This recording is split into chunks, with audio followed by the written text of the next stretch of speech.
అమెరికాలో ప్రవాస భారతీయుల్లో తీవ్రమైన కలకలం కలిగించే ఘటన చోటు చేసుకుంది. అసలే అయిన దానికి కాని దానికి చిన్న చిన్న తప్పులకు కూడా వీసాలను రద్దు చేస్తూ కఠినమైన రూల్స్ విధిస్తున్న ట్రంప్ సర్కార్ నుంచి తమను తాము కాపాడుకుంటూ ప్రవాస భారతీయులు పూర్తి క్రమశిక్షణతో ఉంటే కొందరు మాత్రం ఘోరమైన నేరాలకు పాల్పడి టెన్షన్ పడుతున్నారు.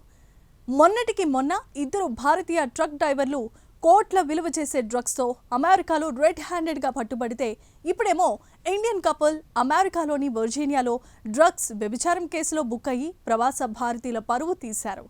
ఇక డీటెయిల్స్లోనికి వెళితే అమెరికాలో గౌరవప్రదమైన వ్యాపారవేత్తలుగా చలామణి అవుతూ తెర వెనుక ప్రమాదకరమైన నేర సామ్రాజ్యాన్ని నడిపిస్తున్న ఓ భారత సంతతి జంట భాగోతం బయటపడింది. ఉత్తర వర్జీనియాలో రెడ్ కార్పెట్ ఇన్ మోటల్ను కేంద్రంగా చేసుకుని డ్రగ్స్ సరఫరా వ్యభిచార ముఠాను నిర్వహిస్తున్న 52 ఏళ్ల కోషా శర్మ, 55 ఏళ్ల వయసు కలిగిన ఆమె భర్త తరుణ్ శర్మలను FBI అధికారులు అరెస్ట్ చేశారు. తమ మోటల్ గదుల్లోనే ప్రాణాంతకమైన ఫెంటాలిన్ విక్రయాలకు అనుమతినిస్తూ ఆ అక్రమ సంపాదనలో పెద్ద ఎత్తున వాటాలు తీసుకున్నట్లుగా అధికారులు గుర్తించారు. ఈ క్రమంలోనే అదుపులోనికి తీసుకుని విచారిస్తున్నారు.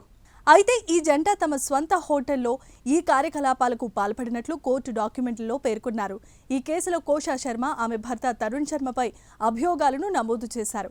డంప్ రైస్లోని రెడ్ కార్పెట్ ఇన్లో డ్రగ్స్ అమ్మినట్లుగా, వ్యభిచారం నిర్వహించినట్లు ఆరోపణలు ఉన్నాయి. కోషా LLC ద్వారా ఆ మోటల్ను నిర్వహించినట్లుగా తెలుస్తోంది. తమ ప్రమేయంతో దందా నిర్వహించారని, దాని ద్వారా ఆర్థిక లాభాలు పొందారని ఆరోపణలు ఉన్నాయి. 2023 మే నుంచి రెడ్ కార్పెట్ ఇన్ను శర్మ దంపతులు లీజ్కు తీసుకుని నడిపినట్లుగా తెలుస్తోంది. డ్రగ్ సేల్స్, వ్యభిచార ముఠా ద్వారా వచ్చిన లాభాల్లో వాటా తీసుకున్నట్లు ఆరోపణలు ఉన్నాయి. కేవలం లాడ్జింగ్ సౌకర్యం మాత్రమే కల్పించే మోటల్ ద్వారా దందా సాగినట్లుగా తెలుస్తోంది. ఫెంటనిల్ లాంటి మాదక ద్రవ్యాలు అమ్మినట్లుగా ఆరోపణలు ఉన్నాయి. FBIతో పాటు ప్రిన్స్ విలియం కౌంటీ పోలీస్ శాఖ, వర్జీనియా పోలీస్ శాఖ ఈ కేసులో సంయుక్తంగా దర్యాప్తును చేపట్టింది. అయితే 52 ఏళ్ల వయసు కలిగిన కోషా శర్మ, 55 ఏళ్ల వయసు కలిగిన ఆమె భర్త తరుణ్ శర్మ కలిసి కోషా LLC అనే సంస్థ ద్వారా రెడ్ కార్పెట్ ఇన్ అనే మోటల్ను నడుపుతున్నారు. ఈ హోటల్ కేవలం ప్రయాణికుల విడిది కోసం కాదు, అసాంఘిక కార్యకలాపాలకు అడ్డాగా మారిందని FBI గుర్తించింది. ముఖ్యంగా మోటల్లో 3వ అంతస్తును డ్రగ్స్ విక్రయాలు, వ్యభిచారం కోసం వీరు ప్రత్యేకంగా కేటాయించినట్లు విచారణలో తేలింది. ఈ అక్రమ దందాల ద్వారా వచ్చే లాభాలలో ఈ దంపతులు భారీగా వాటాలు తీసుకున్నట్లు అధికారులు ప్రాథమిక ఆధారాలను సేకరించారు.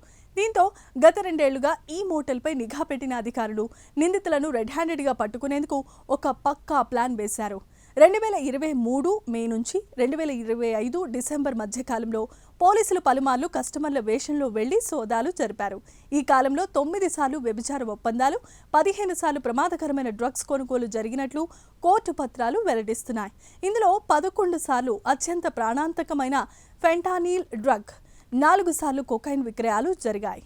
విదేశాలలో స్థిరపడి ఎంతో గౌరవప్రదంగా బతకాల్సిన భారత సంతతి దంపతులు అడ్డదారిలో డబ్బు సంపాదించాలనే ఆశతో దారుణాలకు పాల్పడి కటకటాల పాలవటంతో ఈ వార్త ఇప్పుడు స్థానిక ప్రవాస భారతీయులలో తీవ్రమైన కలకలం సృష్టిస్తోంది.